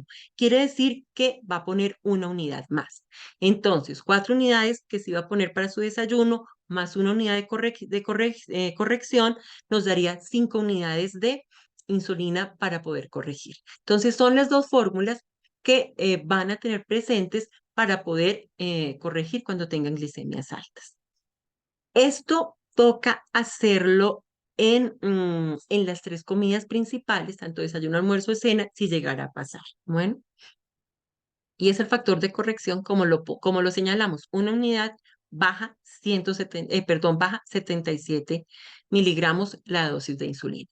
Estos son los cuadros que yo les digo que es muy importante que los llenen por día. Entonces aquí apuntaríamos la glucometría antes y 2 horas después de las comidas, la insulina rápida que se puso antes del desayuno, la que se puso antes del almuerzo, la que se puso antes de la cena, la relación insulina-carbohidrato, si ya la hallamos con la fórmula que vimos, cuánto sería, la corrección, si ya tenemos la sensible corrección, cuánto sería, y en la parte de abajo, lo que desayuna, la cantidad que desayuna y los carbohidratos que está desayunando por días. Y con estos registros uno puede mirar si todo va bien, dónde es que está fallando o dónde es que están las cosas para seguirlo haciendo porque todo va bien. Entonces, factores que pueden afectar el conteo, o sea, hice bien mi conteo, lo hice perfecto, em, lo que estoy comiendo lo estoy haciendo bien, casi siempre me funciona, pero estoy en un momento que no está funcionando, o sea, ¿qué está pasando? Una situación puede ser las situaciones de estrés. Las hormonas, como decía el doctor, cuando estamos en estrés se aumentan y no dejan trabajar la insulina en forma adecuada y pueden elevarse los niveles de glicemia. Cambios hormonales en la mujer, en una época en que hay una alteración de hormonal, pues las glicemias se pueden subir. El que tengan que tomar medicinas, por ejemplo, corticoides para algún tratamiento, pueden disparar las glicemias. Manipulación de la insulina, o sea que de pronto la congelaron o por el contrario la calentaron, no se alteró, ya está vencida, altera también obviamente los resultados. Manipulación de las tiras del glucómetro, lo mismo. Los registros del conteo, lo que ya les expliqué, no es cierto lo que está apuntando, no es real, entonces obviamente pues no va a estar funcionando nada. ¿Qué pasa con los macronutrientes? Proteínas y grasas, índice glucémico, ejercicio, bebidas alcohólicas y lipodistrofia. Bueno, hablar un poquito más para ya terminar mi charla con estos aspectos. El índice glucémico es importante tenerlo en cuenta porque son los alimentos que aportan carbohidratos pero se pueden medir qué tan rápido se convierten en glucosa y sí afecta la parte de conteo. Entonces, hagamos un ejemplo en el caso de las frutas. Importa mucho el punto de maduración. Si la fruta está muy madura, tiende a subir los niveles de glucemia más rápido que cuando está, aquí decimos pintoncita, que es cuando ni está tan madura ni está verde que no se pueda consumir. Entonces, es mejor consumirla en ese momento que ni está muy madura ni está tampoco verde, porque permite que las glicemias estén más estables. En el caso de los cereales, entre más fibra tenga, tienden a tener convertirse en glucosa más lento y no la suben tanto. En cambio, cuando casi no tienen fibra, como un pan blanco, sí la elevan muy rápido. En el caso de la cocción de los alimentos, entre más se cocinen los alimentos como la avena, como la zanahoria, como la pasta, tienden a elevar más fácil, más rápido los niveles de glicemia que cuando se hacen al dente, como en el caso de la pasta. En el caso del arroz, entre más grande sea el grano o sea integral, comparado con el pan blanco, tiende a no subirla tanto. ¿Esto para qué sirve? Cuando tenemos en cuenta este índice glicémico y buscamos alimentos en las listas que ustedes encuentran con índice glicémico bajo o medio, esos grupos de alimentos, logramos que las glicemias estén más estables, que haya menos hipoglicemias y que la insulina lo pueda cubrir más fácil. Cuando consumimos alimentos con índice glicémico alto, como el pan blanco, como el azúcar, pues elevan muy rápido los niveles de glicemia y la insulina no alcanza a veces a cubrirlos y alcanzan a haber picos de glicemia altas que después ella puede corregir, pero alcanzaron a ser esos picos. Entonces, por eso no es tan bueno escoger alimentos con índices glicémicos altos, es mejor los bajos. Hay muchos más aspectos que se pueden tener en cuenta en índice glicémico, pero estos son como los que algunos que les quise nombrar, que son como los más relevantes o con los que más se enfrenta uno. ¿Qué pasa con las proteínas? ¿Las contamos, no las contamos? Decíamos que era cero, ¿cierto? Que no se convierten en carbohidratos. Pero a veces vienen con salsas y esa salsa puede venir con carbohidrato. A veces vienen apanados y hay que tener en cuenta esta cantidad de harina que tienen. Miren las etiquetas, por ejemplo, las carnes frías, lo que son jamones, salchichas, a veces les agregan algo de harina, entonces en la etiqueta dice que tienen algún aporte de carbohidrato. Y cuando la porción de carne o de proteína es más grande de 6 onzas, es más grande que la mano, podrían tener un nivel de glucosa un retardado mm, en glicemias más altas horas más tarde, 3 horas más tarde. Por ejemplo, acá que tenemos 2 porciones de carne, mucho más grande que la mano. Entonces, ¿qué puede pasar? Que 3 horas más tarde los niveles de glicemia se suban. De pronto con la cristalina o con la regular la alcance a cubrir y no hay problema. Pero si están con insulinas de acción rápida, entonces sí podrían ver que a las 2 horas la glicemia como que está inclusive bajita y a las 3 horas se sube. Entonces, ¿qué se hace para solucionarlo? Entonces, en ese caso, se puede poner la mitad de la dosis antes de empezar a almorzar, por ejemplo, si es el caso del almuerzo, y la otra mitad cuando terminen de almorzar. Si es un asado, esto que se comen muchas porciones de carne, lo dividen, se ponen una parte, la mitad antes de almorzar, de empezar a comer su asadito, y la otra mitad, según el conteo que hicieron de la papa, la yuca, el plátano que iban a comer cuando terminen, sobre todo cuando se pongan insulinas de acciones rápidas, ¿no? O si no, también en algunos casos se ha visto la necesidad de aumentar un poquito la insulina, una tercera parte, un 30%. También hay quien dice que se puede contar como si esa porción de carne fueran 10 gramos de carbohidrato. Entonces, según lo que tengan que ponerse de insulina, pues lo sumarían como 10 gramos. Entonces, si por algún motivo van a comer porción más grande de proteína, entonces tengan presente que 3 horas más tarde pueden tener los niveles altos y eso se podría solucionar en este caso. Si están con cristalino con regular, no sería tan necesario. Pienso que en ese caso no es tan urgente el refrigerio, porque seguramente este alimento nos va a ayudar a evitar que haya una hipoglicemia 3 horas más tarde después de poner la insulina regular o la cristalina. Algo parecido pasa con las grasas. Cuando se consume alimentos con mucha grasa, como por ejemplo hamburguesas y papa frita, como por ejemplo un pescado, como una comida italiana, una pasta con harto queso doble crema y con harta grasa, podría pasar. Entonces miremos la gráfica.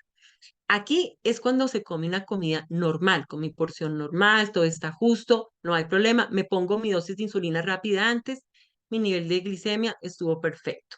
Aquí es cuando ponemos una sola dosis y se comió lo que ya les he comentado. Entonces, inicialmente puede haber una hipoglicemia, a las 2 horas hay una hipoglicemia y las 3 horas entonces se disparó. ¿Por qué? Porque el proceso de digestión es más lento y por lo tanto todos estos alimentos van a demorarse mucho más en convertirse en glucosa y en azúcar y la insulina pues se va a descuadrar en su acción. Esta tercera gráfica es la que muestra si la dividimos en dos, poniéndola 2 veces, una antes de la comida y la otra parte recién o una hora o recién terminan de comer la comida que está aumentada. Y miren la gráfica, se evita la hipoglicemia y se evita también esa hiperglicemia después. Entonces, esto pasa sobre todo cuando se pongan insulinas rápidas o tener mucho cuidado cuando se ponga la cristalina de hacer un buen ajuste.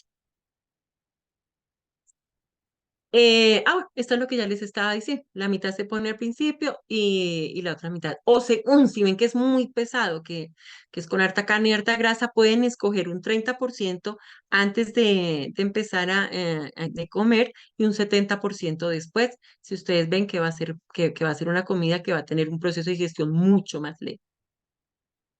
Con actividad física y conteo, pues no voy a hablarles de esta parte porque es muy extenso, hay que tener en cuenta muchas cosas, es individual, o sea, depende de cuánto ejercicio va a hacer, qué tipo de ejercicio va a hacer, si es aeróbico o anaeróbico. El aeróbico es el de caminar, correr, nadar, que sí puede bajar las glicemias, o está el anaeróbico, el de pesas o bandas, que no sube las glicemias, inclusive a veces las puede subir. Está cuánto tiempo van a durar, media hora, una hora, más de una hora, qué tan intenso va a ser leve, moderado, severo, es un torneo de fútbol o simplemente va a ser una caminata. ¿Y qué metas tenemos? O sea, en las glicemias, ¿cómo están las glucometrías? ¿Se empieza con la glucometría bien o empiezan hipoglicemia o empiezan hiperglicemia? Son muchos factores y pues tendríamos que extendernos un poquito más. Y lo que yo les digo es individual porque las personas que hagan deporte deben tener un diario donde apunten cuando lo hacen, cómo se comportan, cómo van las glicemias, para también poder tomar junto con su educador en diabetes o el nutricionista o el médico, empezar a tomar decisiones. Y obviamente que esto se hace también con el conteo de carbohidratos. Bebidas alcohólicas, ¿qué se tiene en cuenta con las bebidas alcohólicas? Algunas pueden tener algo de carbohidrato, pero no lo vamos a contar, porque normalmente el alcohol como tal tiende a producir hipoglicemias y de hecho hay un alto riesgo si se come con el estómago vacío. No es bueno que consuman bebida alcohólica, se apliquen insulina y no hayan comido nada. Puede venir una hipoglicemia muy grave. El consumo pues está entre una o dos bebidas según sea. En el caso de la mujer se sugiere un trago, en el caso de hombres máximo 2 tragos, porque el organismo de la mujer es más sensible, pero igual acuérdense en que las glicemias deben estar bien, no pueden estar ni muy bajitas, ojalá tampoco muy altas, tienen que haber comido algo recientemente. ¿Qué es un trago? Una cerveza de 12 onzas, ese es un trago. Una copa de vino de 5 onzas, ese es un trago. Si es bebida destilada como whisky, 1 onza y media, esa es la porción de trago. Si van a tomar cócteles que vienen con bebidas con azúcar, procuren cambiar esa gaseosa por una gaseosa dietética, una gaseosa que diga 0 calorías o esas aguas saborizadas que vienen sin azúcar, pues para también evitar una descompensación. Y está lo que el doctor pues les hablaba, la lipodistrofia. Se ha visto en los estudios que el 30% de la insulina no actúa. ¿Por qué? Porque esto hace que esta prominencia que se presenta por aplicar siempre en el mismo lugar o también no cambiar la aguja adecuadamente, hace que se frene la acción de la insulina. Y con cambiar la zona nomás, con eso ya se mejoran los niveles de glicemia. Entonces tenemos siempre que revisarnos y que el médico revise cómo está la zona donde estamos aplicando, porque a veces es que aquí me molesta menos y no la cambian, y eso es un error. Bueno, eso es lo que les quería comentar. Obviamente en cada tema hay que trabajar un poquito más ejercicios, pero les traté de explicar lo más claro y práctico para que ustedes lo puedan hacer y puedan encontrar también unas mejores glicemias y un mejor tratamiento y sobre todo evitar las complicaciones, porque esas complicaciones nos pueden pues dañar ojos, corazón, riñones, piernas y pues es calidad de vida que podemos siempre tener si hacemos un buen conteo. Bueno, espero que haya sido útil y si hay preguntas, con mucho gusto. Claro que sí, licenciada, muchas gracias. Y de hecho, sí, tenemos ya algunas preguntas que han ido ingresando. Acá tenemos una que dice, buenas noches, soy una persona que debe bajar 25 kilos aproximadamente. Mido 1,80. Voy al Ujú, gimnasio ujú. ya más de 7 meses y hago ejercicios de fuerza de alta intensidad. Pregunta, ¿es bueno ir en ayunas al gimnasio? ¿Y qué carbohidratos me recomienda para bajar de peso y ganar más masa muscular? ¿En qué afecta que tenga masa muscular y levante pesos altos en ayunas? Actualmente solo los viernes como comidas con alto contenido calórico y carbohidratos. Esto afecta demasiado a mi pérdida de peso. También hago ayuno intermitente de 16 horas para aclarar. Consumo comidas con proteína como la avena, huevo o plátano. Bueno, bueno, obviamente hay consulta que hay situaciones y hay casos que se deben manejar individualmente. En el peso que vamos a tener en cuenta, dos factores. Si ese peso que tiene en exceso es por músculo o es por grasa. Entonces, tenemos que tener esta parte. Tenemos que mirar también en el caso qué es lo que obviamente come diariamente y todas las situaciones que hacen que de pronto cuando no esté en gimnasio, qué puede estar pasando. Entonces, pues tendríamos que pues, mirar muchos aspectos. En el caso de la insulina, cuando vaya a hacer pesas, no es necesario que tenga que comer algo, porque por el contrario, las pesas hacen que los niveles de glicemia suban. Lo que decía el doctor es, si se aplica insulina, no la va a hacer en el brazo si es que va a trabajar brazos, o no se la va a poner en la pierna si va a trabajar pierna. Si va a ser ya ejercicio aeróbico, el de cicla o el de movimiento, sí es importante que los niveles de glicemia al menos estén por encima de 120, porque sí puede venir una hipoglicemia. Entonces, si va a hacer ejercicio de movimiento, estar con sus glicemias bien. Si va a hacer ejercicio de pesa, no es tan urgente. Y todos los otros aspectos que me preguntó, pues tendríamos que hablar un poquito más lento y mirar, porque es que en el peso hay muchos factores que afectan. Hay parte genética, hay parte emocional y lo que le digo, puede ser que también su aporte de masa muscular sea lo que esté pesando y no tenga un exceso tan fuerte. ¿No? Muchas gracias, licenciada. Otra pregunta indica, ¿hacer galletas con fruta también sube la glucosa de la misma manera que si lo comiera sin cocinar? Bueno, algo que es importante es que cuando siempre que comamos fruta, lo ideal es hacerla entera, consumirla entera por lo mismo que les decía. Cuando se toma en jugo, sube los niveles de azúcar muy rápido y la insulina de pronto no va a alcanzar a cubrirla y puede tener hiperglicemias. Si la ponemos dentro de una galleta, no hay problema. Lo importante es que podamos averiguar en esa porción de galleta que va a consumir cuántos carbohidratos hay. Entonces, si se toma el trabajo de decir, bueno, aquí voy a utilizar tanta harina y tanta fruta y acá hay tanto carbohidrato, no pasa nada, porque ya sabemos cuánto carbohidrato hay en esa porción y la podemos poner dentro del conteo. Entonces no hay problema en que sí la puede consumir. Bien. Otra pregunta indica, después de una actividad física, duración de 1 hora de intensidad media, ingresa con 110 y luego está con 149 aproximadamente. ¿Por qué será? Porque siempre después del ejercicio es lo que hablábamos, puede ser que haya algo, por cuestiones hormonales, puede ser que los niveles de glicemia se suban o se mantengan un poquito más estables, sobre todo cuando hubo de pronto dentro del ejercicio algo de estimulación de masa muscular también. Pero sí lo importante es que siempre que se hace ejercicio pueden haber recaídas de hipoglicemia. Entonces es importante que cuando se haga un ejercicio intenso o moderado, esté chequeando la glicemia por lo menos unas 2 horas después, porque puede venir hipoglicemia, sobre todo si lo hacen las horas de la tarde-noche, para evitar hipoglicemias en la noche. Pero por los valores que me cuenta, se ha manejado bien y ha estado bien. Entonces, ahí estaría pasando algo que junto con el ejercicio y lo que está haciendo, la logró mantener en metas. Entonces, estaría muy bien en ese aspecto. Tener es mucho cuidado de revisarla unas 2 horas después cuando haga ejercicio aeróbico, el de movimiento, para evitar hipoglicemia, sobre todo si es por la noche. Perfecto. Otra pregunta dice, buenas noches, ¿la leche materna puede ocasionar una absorción retardada?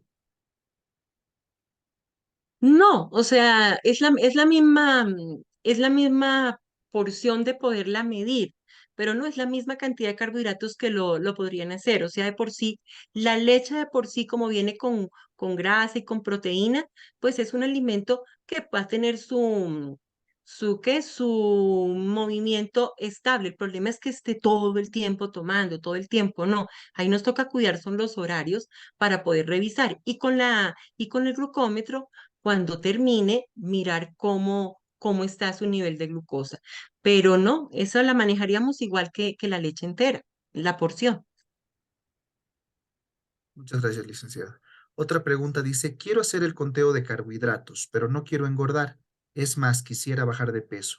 ¿Cuántos gramos de carbohidratos debería comer como máximo en cada comida, más o menos? Bueno, hay muchos estudios y mucha información a veces encontrada a ese nivel.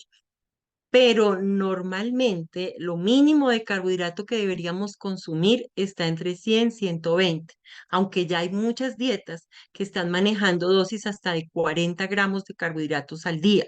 Entonces, tendríamos que ver muchas cosas que si se le facilita o no para dejar una dieta alta en proteínas. Entonces, haríamos un equilibrio para poder cubrir calorías con proteínas y mínimo carbohidrato. Pero entre 100 gramos, aunque les cuento, últimamente también hay dietas que aseguran que con 47 gramos de carbohidrato se podría en el día consumir y no habría problemas a nivel de descompensación, pero hay que tener mucho cuidado porque también dar mucha proteína es peligroso. Entonces hay unas calorías que hay que cubrir y por lo tanto hay que tener también en cuenta la dosis de insulina que tendría que ponerse. Entonces, pienso que trabaje mejor ejercicio, haga unas dietas restringidas donde por lo menos tenga unos 100 gramos de carbohidratos y que refuerce más la parte de ejercicio para que no vayamos a sacrificar un aporte de nutrientes como tal. ¿No? Lo reparten el día, 30 para el desayuno, 30 para el almuerzo, de pronto 25 o 30 para la cena, no pasarse de 10 o 15 gramos en refrigerios para tener como la mínima cantidad de carbohidratos. Y vemos si con esta dosis logramos ir bajando. También eso depende mucho de los organismos. Muchas gracias, licenciada. Tenemos un par de preguntas que son relativamente similares. Una dice, ¿qué alimentos Ujú. sirven o pueden aumentar la masa corporal? Y la otra dice, ¿cómo puedo hacer que suba de peso mi hija? Porque desde que le dio hipoglicemia y se hospitalizó, está con un peso bajo y no puede subir. Ella pesaba 50 y ahora está con 46 kilogramos y me preocupa. Bueno, hay que estar muy pendientes de los niveles de glicemia. Las glicemias altas, puede haber tenido una hipoglicemia, pero si su hemoglobina está alta o si el tiempo en rango, lo que yo les comentaba, em, está alto, o sea, tiene glicemias todo el tiempo mayores de 200, unas glicemias altas acaban la persona, o sea, hacen que pierda peso. Entonces, hay que primero mirar varios aspectos. Uno, que los niveles de glicemia ya estén bien, que no estén elevados. Segundo, la dosis de carbohidratos que esté comiendo para ella, para su edad, para su estatura, sea la que cubre. A veces manejan mucho los niños o los pacientes con tipo uno como si fuera un adulto gordito, como si fuera un tipo 2, entonces le restringen mucho los carbohidratos. Entonces, esto no pasa con estos pacientes. Entonces, mirar si está comiendo los carbohidratos que necesita, mirar que las glicemias estén bien y que también su parte emocional esté tranquila para que no esté estresada porque todo esto afecta mucho el que todo se esté angustiando, se esté estresando y que obviamente no esté bien.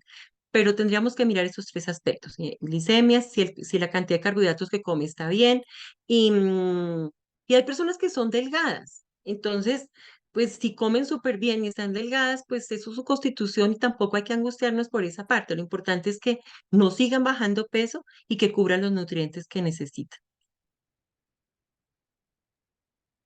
Perfecto. Bueno, nos Ujú, ingresó una última pregunta, bastante interesante. ujú. Dice, buenas noches, realicé la dieta citogénica para bajar de peso y mi sobrino tiene diabetes. Entre las diapositivas pude ver semejanzas con mi dieta. ¿Él puede tener el mismo menú que yo? No, con los niños están en un proceso de formación y de crecimiento. No, con ellos es muy peligroso hacer dietas restrictivas. Ellos se les maneja una dieta normocalórica, lo que necesita, y mejor vamos a reforzar en la parte de calidad, que lo que coma sea calidad. Si comía mucho azúcar o muchas papas, muchas gaseosas, eso sí hay que reevaluarlo, pero los nutrientes se dejan normalmente para su edad y todo. Hay que reforzar ese ejercicio, es muy importante en los jóvenes ejercicio. ¿Por qué? Porque es lo que va a ayudar para que a medida que vaya creciendo y formando, tu peso se vaya también estabilizando. Entonces, también todo es individual, pero a manera general no es prudente hacer restricción en los niños porque podemos sacrificar nutrientes. Ujú. Muchas gracias, licenciada. Bueno, Bueno, de esta manera estamos concluyendo ya con este importante webinar. No sé, doctor, si tal vez algunas palabras que podamos decir. Está silenciado su micrófono, doctor. Su micrófono, doctor. Bueno, sí, he visto algunas preguntas más que son más de tipo personal, ¿no? Esas me las pueden mandar al WhatsApp, ¿ya? Primero agradecer mucho, ha sido realmente muy ilustrativo, muy sencillo, fácil y muy didáctico. Cada persona que tiene diabetes tiene que empezar a hacer esos ejercicios y ver primero sus azúcares antes y después de la comida. Como decía la licenciada, si yo como 60 gramos y me pongo 4 y estoy bien, entonces mi ratio es ese, pero si como 60 gramos y mi azúcar me sube, pues no voy a poder utilizar eso, voy a tener que subir la dosis de insulina en forma de error y ensayo y error. acierto, Ujú, ¿verdad? Ensayo y error. O sea, si me ujú. pongo 4 y me subo, me pondré 6 hasta llegar a la dosis para esos hidratos de carbono que me mantenga y con eso calcular. Y cada uno tiene que hacer eso. Es Mm, un ejercicio que todos pueden ir llenando esa tablita que les ha mostrado y ver, ¿verdad? Con ustedes, con la nutricionista que los ayuda. Hay una pregunta, ¿qué nutricionista nos recomienda? ¿Verdad? mm, Eh, la verdad es que muy pocas nutricionistas trabajan con este conteo. Por eso es que yo pedí que la licenciada nos ayude ahora, porque muy pocas tienen la capacidad. Nosotros en Bolivia no tenemos educadores en diabetes todavía, sí. Hay unos cuantos esfuerzos que se han hecho. Hay una maestría para médicos que se supone que hacen educación en diabetes, pero no tratan todo esto, ¿verdad? Eh, ha habido intentos en algunos centros de alguna manera formar educadores en diabetes, generalmente dirigidos a diabéticos tipo 2. El recuento de hidratos de carbono sirve también para los diabéticos tipo 2, obviamente, ¿no? Que usan insulina, pero es sobre todo para las personas con diabetes tipo 1 que dependen de la insulina y lo que comen depende de la cantidad de insulina que se van a poner o viceversa. Entonces, yo espero que la licenciada nos ayude otra vez cuando vayamos haciendo más experiencia y ya depende de ustedes, todos los que están en el participando, de tener la iniciativa de volverla a invitar con preguntas más concretas, con ejemplos más concretos. Me pueden mandar a mí sus preguntas, yo las voy a elaborar, voy a ver. Y si no puedo, le voy a preguntar a la licenciada si nos puede echar una manito con esto. Las tablas de hidratos de carbono, hay hasta aplicaciones para el celular donde ujú. están estas, ¿no? Es cosa de buscar en el Apple Store o en el, no sé, en el otro que tienen los Androids, en el Play Store, creo que se llama. Tienen que buscar tablas de hidratos de carbono. Hay algunas aplicaciones como el Fitness Pal y cosas por el estilo, que también tú le pones qué vas a comer y te dice cuántos hidratos de carbono más o menos tiene, más o menos. Pero todo eso ayuda al cálculo, ¿verdad? Yo creo que ha sido una conferencia magistral excelente, muy didáctica, muy linda. Yo le agradezco muchísimo. Le No, agradezco con mucho muchísimo la gusto, doctor. predisposición para estar con nosotros. Con mucho gusto, doctor. Sí, lo que el doctor dice, esto es de ensayo y error y cada persona es un mundo aparte. Hay conteos que hacen bien, pero aunque yo cuento las fresas bien, a mí me sienta mal la fresa. Entonces yo ya sé que tengo que hacer la lista de qué alimentos de pronto me la suben o no. Y hacer esto que hablamos, que les dije en el desayuno, lo hacen también con el almuerzo y lo hacen también con la cena, porque puede cambiar su relación insulina-carbohidratos según la comida, pero es de ensayo y error y por eso es que yo al conductor le decía, teniendo esta información y ya con una persona que maneje la parte de conteo, uy, lo pueden hacer, porque para la bomba de insulina, acá en Colombia, que hay muchos pacientes con bomba de insulina, tienen que hacer conteo. Si no hacen conteo, no va para la bomba porque la bomba se va a programar con toda esta información. Entonces, si no lo hacen, pues es imposible que esa inversión la pueda hacer el gobierno. Y funcionan y les ha ido muy bien. Por eso mismo, hagan su conteo, analicen muy bien las cosas, dónde rotan las zonas de aplicación de su insulina, dejen sus espacios entre comidas para que el organismo pueda también descansar y poder bajar esa glicemia y tener metas y tener calidad de vida. Las complicaciones son muy tristes porque son gente que empieza muy joven con diabetes y un joven con diabetes, una diabetes mal controlada, va a ser un adulto con ya muchas complicaciones y eso es lo que pues se puede evitar. Muchas gracias de nuevo por la invitación y de corazón espero que haya sido de utilidad para ustedes y igual si el doctor quiere, yo la charla se la puedo enviar al correo y si la quieren reevaluar o la quieren volver a pasar o tener, con mucho gusto queda para su disposición. Muchísimas gracias y muchas gracias a Novo Nordisk, Droguería Inti, Merck, por la colaboración con la plataforma. Ellos siempre Por mi están paciente. dispuestos a ayudar todo lo que es con diabetes. Muchísimas gracias, Lisette. Mauricio, muchas gracias. Muchas gracias a usted, doctor. Muchas gracias, licenciada. Definitivamente ha sido una noche de mucha información muy útil y estoy seguro que todos los asistentes, si lo están manifestando ahora, están muy contentos con toda la información. Y bueno, lo importante es poderlo poner en práctica también en sus vidas y en sus tratamientos y con seguridad van a tener también muy buenos resultados. Gustavo, Lizeth. Gracias, Mauri. Bueno, de nuestra parte, reiterar pues la apertura constante. Gracias por la confianza, doctor Barragán, y a disposición, por favor. Un gusto. No, Muchas gracias. Muchísimas adiós. gracias. Gracias por todo. A Hasta luego. ustedes, muchas Enriquecedora gracias. la charla. Adiós. Chao, chao. Chao. Tengan muy Bueno, buenas noches. Hasta una próxima oportunidad. Buenas noches.